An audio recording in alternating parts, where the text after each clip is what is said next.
Le Togo a officiellement accueilli ce 18 mars 2022 le premier point d'atterrissage du câble sous-marin de fibre optique Equiano de Google en Afrique en partenariat avec C-Square Group.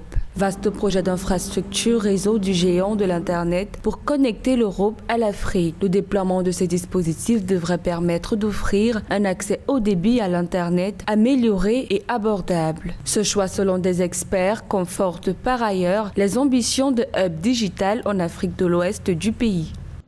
C-Squared is an example. C-Square est une infrastructure dans laquelle Google a investi, mais aussi avec laquelle elle est associée à la Société financière internationale pour pouvoir construire plus d'infrastructures de fibre optique tout au long du continent en vue de renforcer le taux de connectivité de l'Afrique.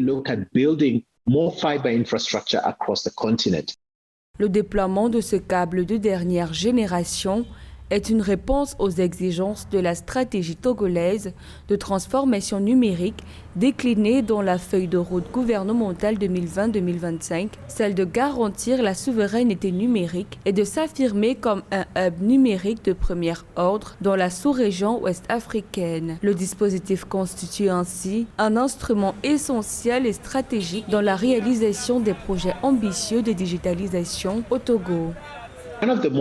L'une des étapes les plus coûteuses dans l'offre de la connectivité en Afrique, et notamment sa mise à disponibilité chez les Africains, est le coût de la capacité internationale. Ce que Google fait avec Equiano est qu'elle augmente la capacité d'accroître le pourcentage du trafic international afin de pouvoir être connecté avec des coûts de transit internationaux réduits en termes d'Internet.